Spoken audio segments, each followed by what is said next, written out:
Good evening. Now we're slightly earlier tonight than we normally are. However, it's Monday night and that means that it is story time. And this week I'm going to read some of That Reminds Me. And apparently, according to Benjamin Zephaniah, this is an honest, moving, delicate but tough book. And once you lock onto his words, it's hard to break eye contact. According to Christy Watson, it's heartbreaking, important and original. So let's see what we think of this story.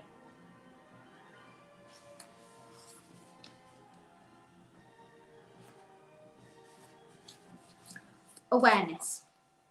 Anansi, your 4 gifts raised to Neri grant you no power over the stories I tell. Stories that build like dew, alerting you but creating no music when they drop onto the drums of our sky. Take my gift, words bound in time, directly to him, and tell me if his features betray recognition or sorrow. 1. He was the only one who didn't laugh. She stepped onto the escalator, thinking it would sweep her away, swallow and shred her at her bottom. He would watch as she jumped off like a schoolgirl, brown skirt waving in memory, and wait to see her smile rising like the morning had begun, the shine of his morning cleaning. But her slow pace meant the last he saw of her was as she turned the corner of the underground and he was carried away by the indifference of the train. One evening he decided the strain of longing of love outweighed the strain of longing for home. So in the morning, after watching her nervous dance with the escalator, he stood in the middle of the train doors, arms wide, holding them open, waiting for her. Turning the corner, she saw her Samson and ran towards him. It became their right, until train doors became bolted doors and chops in the door of flat. He loved her enough to turn off the lights before bed. Though she could sleep with brightness, bills kept her awake. He took care of that too. She helped him become a man. Let him use her calling card to speak to his mother, while he pounded fufu vigorously as he shook the stove. So maybe they kissed, maybe they laughed. Maybe he did love my mum from the start. 2. My mum suffocated under the pool of light called an imperial sun. So my life begins with a nose broader than the wing of which I was weighed. But blessings are missed on the ward where whales are watered down by gasps. So to breathe, my mum thought, I needed to be streamlined. Without sense, my nose was pressured by 2 fingers to fit the box of Europe. The centre of my face growing close, comforting the holes in my appearance. Unknown abuse. I was being moulded for progress.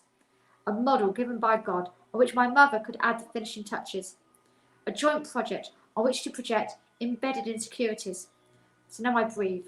British air with airs akin to royal hairs. My mum thought she was making a dark life fair. 3. Watch the little boy bobbing up and down on his father's lap. No one caring if he falls or where he'll land. And you'll think, the boy has no chance, no way to change what's to become of his life. His father wrote his destiny on the back of a betting slip, fixing it, and now he plays roulette with his boy, watching the numbers, wondering what difference it makes where the ball settles. His father smacks his hands as he reaches for the button. He's not allowed to roll the dice or send the ball spinning, only an observer, black or red, eyes closed, while he's winning. 4. London homes were closed to young, foreboding darkness, and so were the doors of a family letting go of the past. Once I'm in care, my mum occasionally picks me up, but I can't recall how I got there.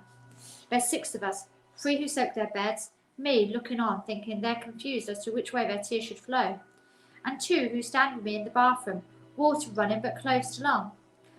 Forced hands down my trousers. I learned to clip my nails, daydreaming about my foster mother, trimming hers. The cutting hurt, index and thumb pressed into my lobe when I misbehave. Or there was a raised cane, a light cracking sound, no atmospheric stomach rumble as I think. A white hand raised to strike a black skin. How can the truth and my love not begin to lose synergy? So facile. It was so easily flammable. The jet left, and my mother's early, hearty inhales were enough to spark my curiosity. So I watched as my thumb gave rise to the light, delivering and dissolving tissue to the plastic bin with our leftovers. There wasn't enough time for ashes to be born, but I stepped back in awe with the flaming wings rising to the ceiling. The fire was out with air to spare. My foster mother's age containing a vitality that doused the flames, throwing a jug of water when taking me to the fridge. She held onto my arm while cutting a Scotch bonnet, and then rubbed it onto my face to burn off that troublesome nose and the thick lips that talked back. I was in bed early, and I tried to sleep. The dripping tap taunted me with promises of solace. But I stayed where I was, and I cried. And in the morning, when I opened my eyes, the hot residue was gone. The bed for summer visits spoke with relief as my foster mother sat up, fully clothed, and looked at me. Dry. 5. I felt no pain as I watched dense balls of fluff fall to the floor, and my foster friend, brother, really sweep them up, eager to be involved. He'd experienced a few cuts, but now his head covered in scabs, suppressed hair, cultural significance dried up. So every time someone was getting a trim, there he'd be, broom in hand, waiting for the 4C weeds to tumble to the floor. I once watched him put my hair in his pocket and inhale it behind a door. My scalp had some sores too, but the plump tangle of my hair kept it a secret. My 1A carer had no reason to wonder about. When the cut was over, I slid off the chair, immediately forgetting my throw. There were no puffs of hair to cushion my steps. The job of sweeping them away done so well. I felt lucky, only to get the snip, because I'd seen the fits of the suffering girls, soft hair falling like floss, no throw to swell, white hands going into black hair, but never acknowledging its curls. 6. I've never smiled again like I did on my 6th birthday, looking into the camera while my foster mother guides my hand through a symbolic slashing of years. I can feel the failing elasticity in her hand and the smell dissolving lungs on her breath. My foster dad, a quiet favourite, dozes tired from a job I've never known him to have. Some kids are only here for the summer. I watch them, unconsciously thumbing my singed skin, a scar from separated kin, and melding with warmth severed too late, and remember what floss feels like. Deciding to stay around, faces awaiting the same school as I am. I've crunched through several chocolate cornflake cakes before I remember I have presents to unwrap. I walked to the gifts, eager, but satisfied, tongue in the soft cereal stuck to my teeth. I noticed a handwriting on the first present and retreated to my foster mother's leg. All right, dear. We'll open this one later. 7. He wasn't A's real dad or carer, so I struggled to place him in foster thoughts. He liked sitting with his legs crossed in our living room, eating cheese sandwiches. His posture, chewing in satisfaction, made me envious. Made me want to bite through the same plate he did. His full stomach moans enough to make me crave cheese in the extreme, dripping and crawling through my dreams. She always asks me for a piece and has refused, and told to go and get ready. Both gone. My mum preoccupied with plucking pheasant. I'd eat the crust left off his saucer, which often had teeth marks, slices of cheese between them. A day came when I was able to open the fridge and take out the cheese, which first refused my knife. Knowing the rules of the house, take 2 pieces of bread and create what was slowly becoming a delicacy. I took a bite, and the static in my jaw shuddered through my body. I bent over the bin and spat it out. What had I desperately sought, realizing getting what you want is not what you thought. 8. Thin lips beneath a film of moisture. My foster mother teaching me how to pronounce letters of the alphabet. We flipped through Biff and Chip, me waiting for parts with Wilma. Turning keys was fascinating to me, so I clutched one and strolled off like a schoolboy, leaving the house, searching for hours to help the bathroom door squeak more. I joined the family, but bored. Placed my hands in my pockets and feel something cold and hard. I must own it. I stepped towards the table where my foster mother sits, regal, smoking, while the sound of the children opening and closing doors, pacing around, climbing bunk beds, combined with her nicotine to heighten effects, dulled by chain smoking. I took the key, I confess, and I expect a cane, but I'm freed and taught the importance of honesty. Cursive presence as the RP of pen to paper. I envy. The secretary denied me. The first difference of ability I noted between myself and others. My foster mum finds pages of failed attempts, Notes of voices failing in speech therapy. Pain straining and printing on paper. She forces me to look at my writing, pointing at sentence after sentence, her finger finally resting on a tear absorbed, covering my shame, and then tells me that my handwriting is lovely, without the fancy lines. So my dog just made a really strange noise, huh? Just checking he's okay. I think he is. 9. My seat-belted body rose with the bumps, and with each bump, dinner for the following days was decided. Pheasant, like rabbit, was delicious, more than cute, and the smell of farmlands and my fascination as we drove by meant only chicken, pork, and beef were barbaric.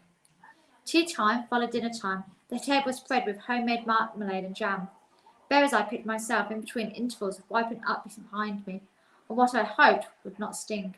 Blackberries were the easiest to find, evident from the black stains on my teeth. My foster mother becoming Ghanaian for a second and asking why I was eating like I didn't have anything to eat. There were blocks of jelly I dreamed of sinking my teeth into, unprepared but still as appetizing as the bar of chocolates destined to be melted and mixed into a collection of cornflakes and spooned into paper casing. My birthday was approaching. On days that our village was tearful for my loneliness, I wore Wellingtons and jumped into puddles, imagining the same miracle that touched a delightful wardrobe. The air smelled like horses nowhere in sight. Until we'd take a trip in the van and someone would scream, pointing to the first black beauty they'd ever seen.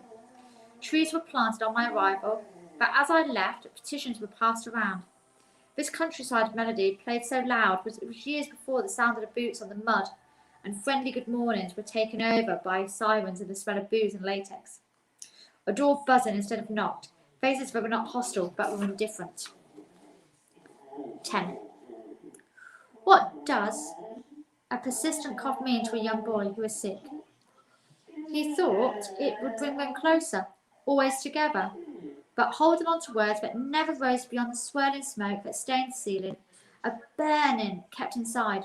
He never said I love you, because he sat with her when no one else would, watched TV and listened to the brown floating leaves in her breathing, trickling down her throat, and tried her best during the darkest moments to see the reflection in whatever was screening.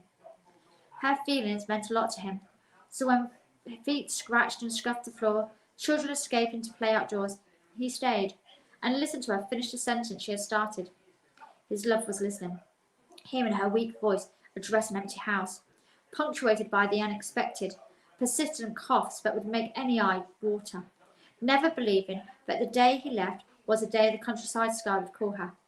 Too naive to know that with every inhale, the summit drew close, and her halo glow meant smoke was signaling her home. If only he'd known it was cancer revealing her bones. If only he'd known it was the offspring of smoke that brought her to tears, and not her being happy her son was so near. His visits to London lengthened as tumour and organs grew fonder.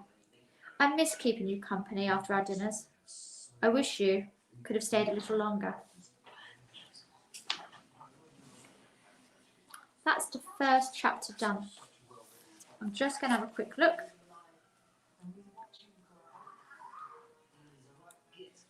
And I think what we're going to do is do the second chapter tomorrow. But that was a deep first chapter, wasn't it? As you get into reading it, the words began to flow more and it became really quite poetic. I hope you enjoyed this quick 15-minute first blurb of That Reminds Me. And I look forward to doing it again with you. Might do it tomorrow, actually. Let's see if we can get through the whole book in a week. That'd be really cool. Okay, stay safe, look after yourselves, and we'll see you tomorrow. Bye-bye.